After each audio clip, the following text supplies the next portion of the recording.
절대 하지 않았던 재테크들, 인생에서 정말 치명적인 재테크 실수를 말하는 겁니다. 첫 번째, 부동산 소액 투자입니다.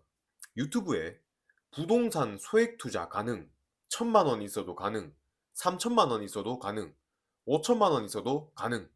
이런 말이 자주 보이죠. 실제로 저는 유튜브 대형 채널 홈페이지에 가입을 한 적이 있는데 주기적으로 문자가 날라오더라고요. 당신이 고민하는 사이에 누군가는 돈을 불리고 있다. 지금 빨리 시작하지 않으면 당신은 손해를 본다. 뭐 이런 느낌을 줍니다.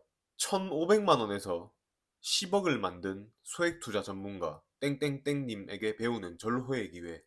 뭐 이런 말들이 있는데 저는 하지 말아야 된다고 생각합니다. 뭐 이 사람들이 사기꾼이라는 말이 아니라 부동산 소액 투자는 크게 두 가지가 있죠. 경매와 전세 끼고 매매를 하는 방법이 있습니다. 그냥 아주 간단하게 짚고 넘어가자면 경매부터 하겠습니다. 경매를 3,000만 원 가지고 경매를 하게 되면 자, 예를 들어서 30년, 40년 된 소형 빌라를 경매에 낙찰을 받아요. 감정가가 6천만 원입니다. 낙찰가가 3천만 원이에요. 그러면 투자금이 3천만 원이죠. 수리비, 명도비 이런 것들을 부대 비용 다 합쳐서 4,500만 원 정도 들었다고 가정을 할게요. 이렇게 해서 전세를 4천만 원 내지 4,500만 원에 세팅을 합니다. 이렇게 되면 총 투자금을 회수했죠. 또는 월세를 세팅해서 월세 수익률을 8% 정도로 잡습니다. 자, 이렇게 투자를 해서 월세를 받아 먹거나 또는 전세를 나서 한 번에 투자금을 회수를 해서 이렇게 운용을 하겠다라는 건데, 자, 그런데 오래된 소형 빌라는 문제가 항상 터집니다. 배관, 가스, 전기, 화장실, 수리비가 주기적으로 발생을 합니다. 그리고 대부분 이런 문제는 월세 수익에 포함이 안 돼 있죠. 전세를 세팅해 버려 가지고 투자금이 하나도 안 들었다. 내 투자금은 당장 회수가 가능했다. 그러면 이게 성공한 투자일까요? 빌라가 팔려야 돈이 되잖아요. 빌라가 팔려야 됩니다. 언젠가는. 근데 이런 소형 빌라는 팔리지가 않습니다. 언젠가는 매도를 하고 엑시트하고 나와야 되는데 안 팔려요. 이게 문제죠. 그래서 경매를 하면은 싸게 산 거는 맞는데 시간이 지나면 지날수록 애물단지가 될 확률이 굉장히 높습니다. 월세를 세팅하든 전세를 세팅하든 제가 봤을 때 매한가지입니다.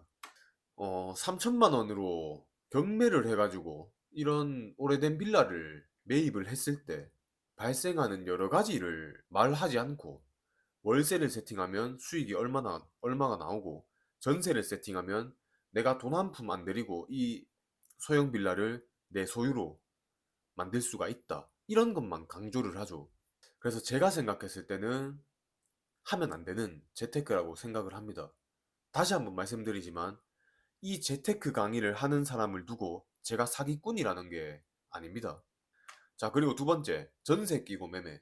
아파트 매매가가 1억 5천만 원입니다. 그런데 전세가가 1억 2천만 원이에요. 그래서 총 투자금 3천만 원, 부대 비용 발생 시 4천만 원으로 1억 5천만 원의 아파트를 소유할 수 있다라는 개념이고 4천만 원만 있으면 1억 5천만 원의 아파트를 투자할 수 있으니 이거는 소액 가능한 투자다. 이렇게 말을 하고 이런 강의를 많이 풉니다. 가능합니다. 가능하죠. 4천만 원으로 갭 투자해가지고 아파트를 하나 삽니다. 그런데 안 팔려요. 이런 아파트를 누가 삽니까? 안 팔립니다.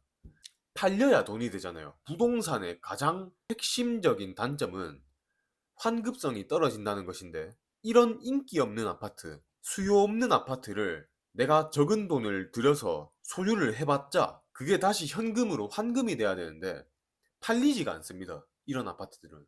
기본적으로 매매가가 전세가와 비슷한 양상을 보이는 그런 아파트들은 인기가 없는 아파트들이기 때문에 이런 아파트는 잘못 건들면은 진짜 평생을 후회합니다. 돌이킬 수가 없습니다.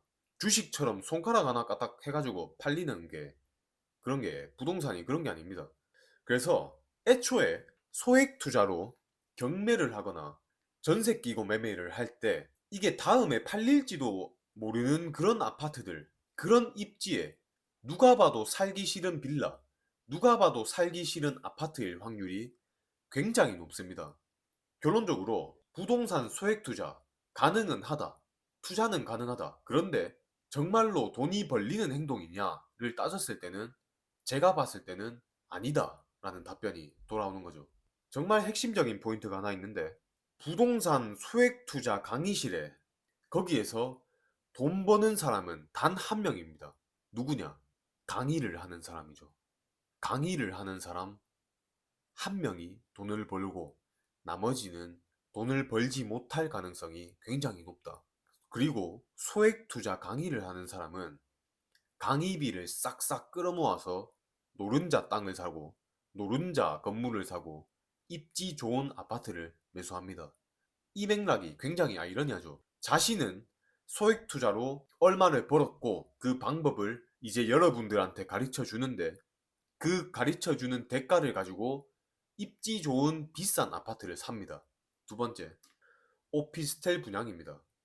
자, 오피스텔 분양은 웬만하면 하지 않는 것이 먼저 오피스텔은 올바른 시세 판단이 아파트보다 훨씬 까다롭습니다. 분양가도 비싸게 책정되는 경우가 훨씬 많고요. 아파트보다 공급이 상대적으로 쉽기 때문에 주변에 빌라나 오피스텔이 또다시 우죽순 이렇게 생기기가 쉽습니다. 그리고 아파트는 구축으로라도 재건축, 리모델링 뭐 이런 게 가능한 반면에 오피스텔은 그럴 가능성도 좀 떨어집니다. 그리고 또 오피스텔은 아파트와 비교를 해서 같은 면적이라도 아파트에 비해서 훨씬 좀 작게 느껴지는 그런 부분이 있기 때문에 오피스텔 분양은 웬만하면 피하는 것이 좋다. 이거는 굉장히 까다로운 투자다. 그렇게 생각을 하시면 됩니다. 오피스텔을 분양받고 월세를 세팅하면 노후 상품으로 오피스텔이 최고다. 뭐 이런 식으로 광고를 해가지고 투자자들을 이렇게 모으는 행동을 많이 하는데요. 제가 말을 아끼겠습니다. 그리고 세 번째, 주식 레버리지입니다. 보통 사회 초년생이 이런 실수를 많이 저지릅니다. 주식 레버리지.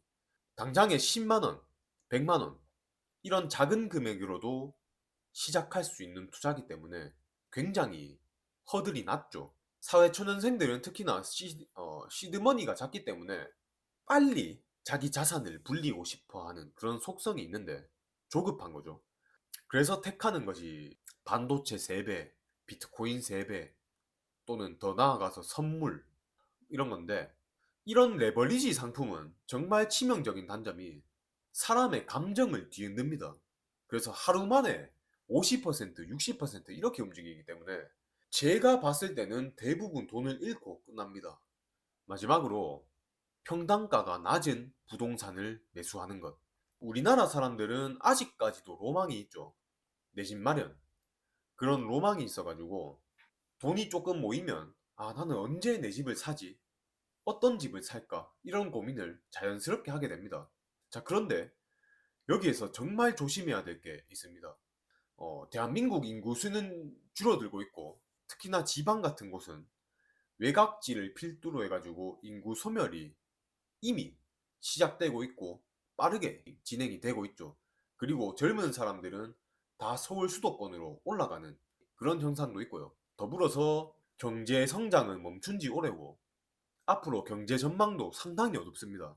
기업은 해외로 여러 가지 문제로 이탈하고 있고 신성장 동력을 갖춘 기업이 앞으로 많이 나오기는 어렵다라고 개인적으로 판단을 하는데 그런데 더 무서운 거는 지금 현재 2030 세대의 자녀 세대 그들의 자녀 세대는 지금보다 훨씬 더 어렵고 경제 상황이 안 좋은 세상에서 살게 될 확률이 높다고 판단이 되는데 개인적으로 이럴수록 외곽지의 인구는 급격하게 줄어들 겁니다.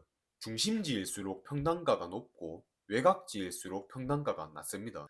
자, 이때 내가 속한 지역에 평당가가 낮은 아파트를 매수를 했다면 향후 10년, 20년이 지났을 때 그 아파트를 받아줄 사람이 없어요. 매수자가 나타나지 않는다는 거죠. 아주 싸게, 진짜 말도 안 될 정도로 급매로 매도하는 것이 아니라면 매수자가 없을 것이다. 돈이 애매하게 한 1억 또는 뭐 2억 이렇게 모였다고 이제 아파트를 살 수 있네. 어느 아파트를 사볼까 해가지고 나에게 맞는 아파트를 사다 보니까 내가 살고 있는 지역에서 비교적 평균적으로 낮은 평당가의 아파트를 산다면 그거는 상당히 위험한 선택이 될 수도 있다.